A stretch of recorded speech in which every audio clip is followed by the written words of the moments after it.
España. BSH ha sido un referente en estos 20 años de trayectoria de excelencia empresarial en Aragón. Tuvo el premio a la excelencia por BSH en 1998 y en el año 2003 por BSH Interservice y en el año 2006 el premio de honor a la excelencia empresarial. Además, preside José Longas el Club de la Excelencia en Sostenibilidad y es una persona que sabe siempre transmitirnos sus inquietudes brillantemente y que está siempre a nuestra disposición y a la disposición de aquellas entidades y colectivos que le han reclamado en muchas ocasiones para trasladarnos su experiencia, su buen hacer, y estoy seguro que hoy aquí vamos a aprender indudablemente de él. José, muchas gracias y tienes la palabra.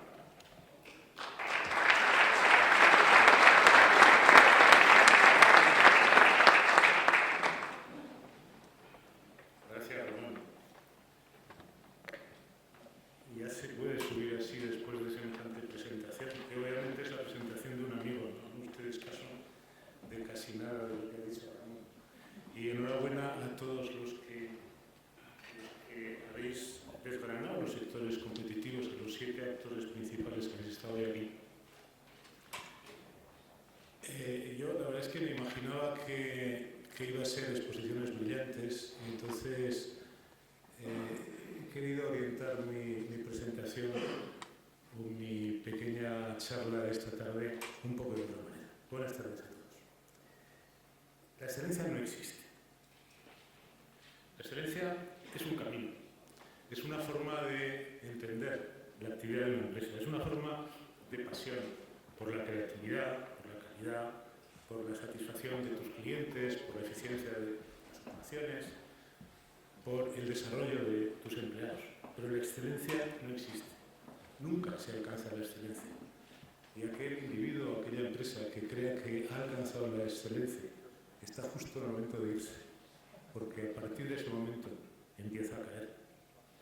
Cada día a las 8 de la mañana, cuando llegamos a la oficina, el contador de excelencia, si me permiten llamarlo de esta manera, está a cero.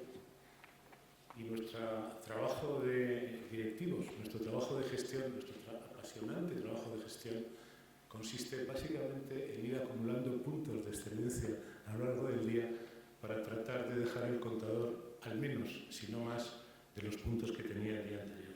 Lo que sí existe es la búsqueda de la excelencia, la búsqueda permanente, que en los últimos años, en distintos momentos de la historia de la dirección empresarial y en esta jerga del management, pues ha tenido y tiene pues, muchos nombres: mejora continua, optimización de procesos, TIC, Lean, EFQM, Malcolm, Deming, control total de calidad, etcétera, etcétera, etcétera. En definitiva, un abecedario sobre el mismo concepto, que además conferenciantes y consultores pues le han sacado partido con una habilidad extrema. Pero no lo olviden, no es muy diferente de lo que ya nuestros abuelos nos decían, aquello de hacer las cosas bien, hacer las cosas bien. Y tampoco olviden que los errores es la mejor fuente de aprendizaje y de mejora, pero no solo de las organizaciones, sino de la vida misma. Estamos en una sociedad que mantiene una, yo diría que hipersensibilidad ante la derrota. En España hay un rotundo rechazo social al fracaso.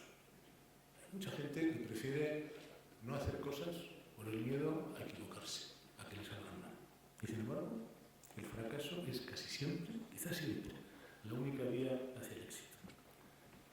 Hay muchas citas famosas. A mí me gusta una frase que tenemos escrita en la pared de la escalera de nuestro edificio de I+D, que se atribuye a Edison y que decía: y he aprendido las 1000 formas de no hacer una bombilla. Quien nunca haya cometido un error, es muy probable que nunca haya hecho nada que merezca la pena.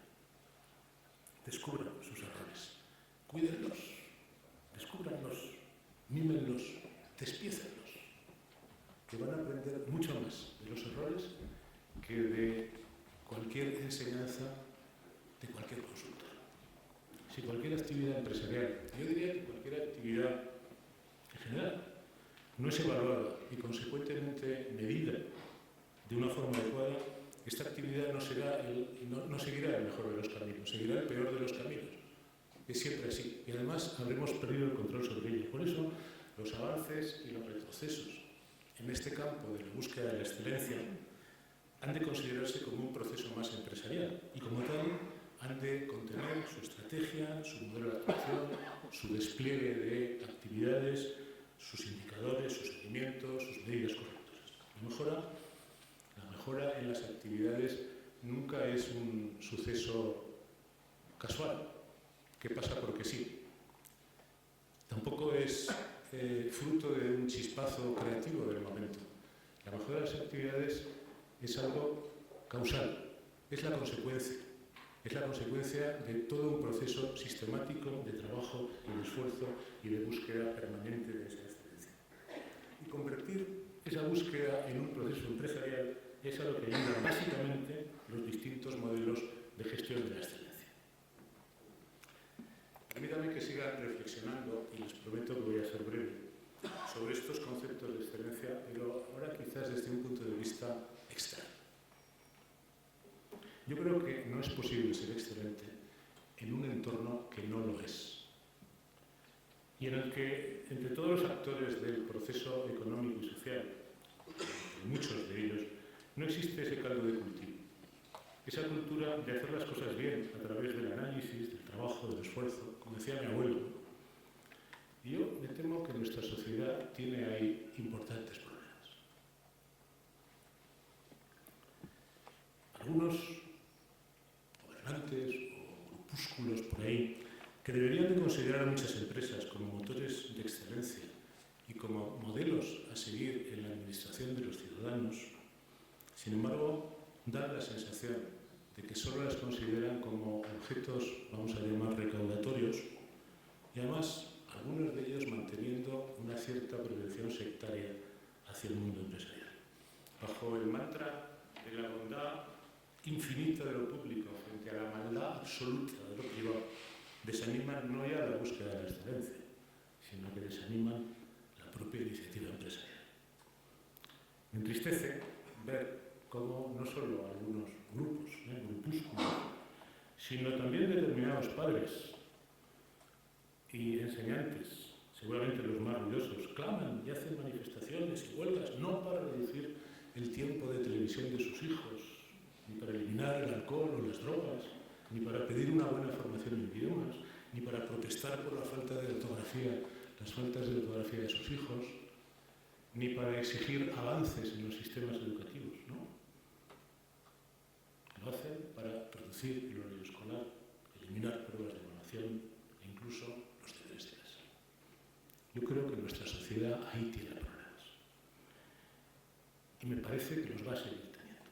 Una sociedad que bajo el mantra de la igualdad esconde mediocridad, desdén por el esfuerzo y el mérito y desprecio del éxito. ¿Creen ustedes que es el mejor de los entornos para que empresas e individuos vayamos por ahí buscando la excelencia?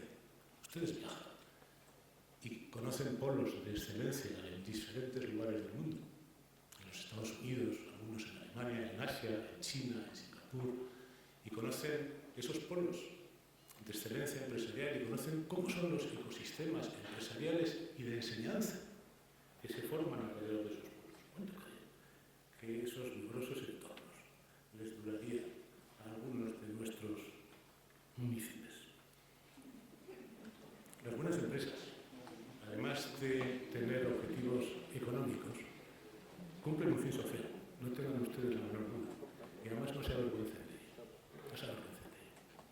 El proporcionar empleo y estabilidad a los ciudadanos, oportunidades de desarrollo a las personas y a la sociedad, el ser los inversores más eficientes del sistema, ser los motores de la innovación y colaborar con los vecinos. Permítanme que lo diga de esta manera. Esto es un hecho social.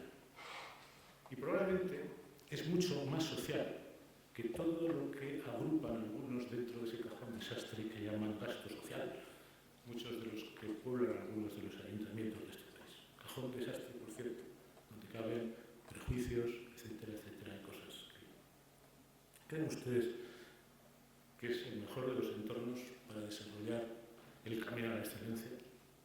Ustedes son los héroes, queridos amigos. Y sigan siéndolo, no cejen, no lo dejen.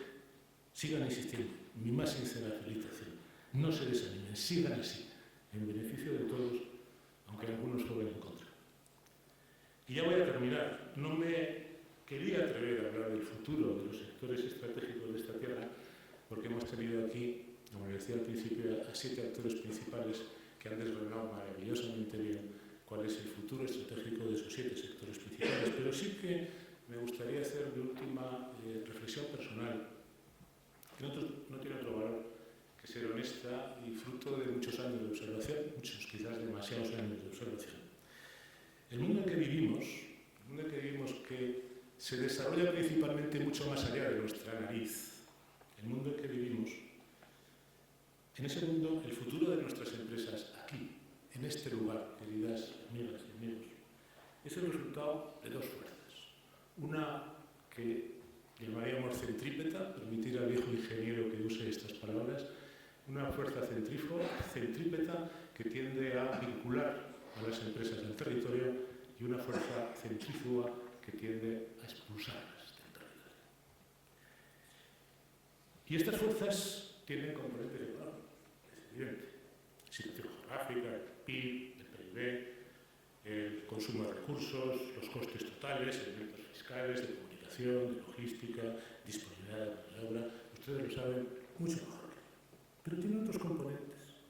Permítanme que les llame más emocionales, si quieren esta palabra, que hoy día son muy importantes y a veces son quizás más críticos que aquellos que son objetivamente medibles. Esa fuerza centrífuga, la que tiende a expulsarnos del lugar, a expulsar a las empresas del lugar, tiene algunos otros componentes.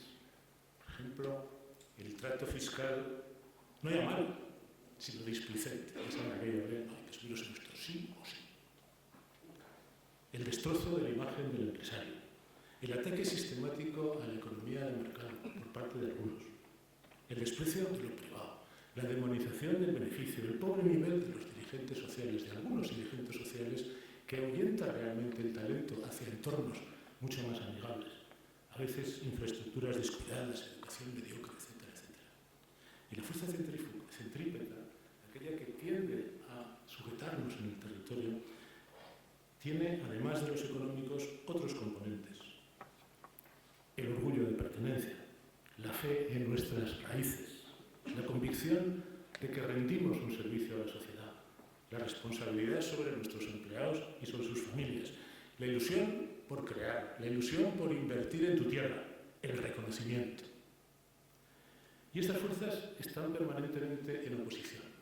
Unos tiran de una en una dirección y otros tiran de otra en otra dirección. Si en esta oposición de fuerzas gana esta última, la que tiende a vincularnos al territorio, lo que ha hecho hoy aquí el IAF, si gana esta última, yo auguro un futuro absolutamente brillante. Muchas gracias.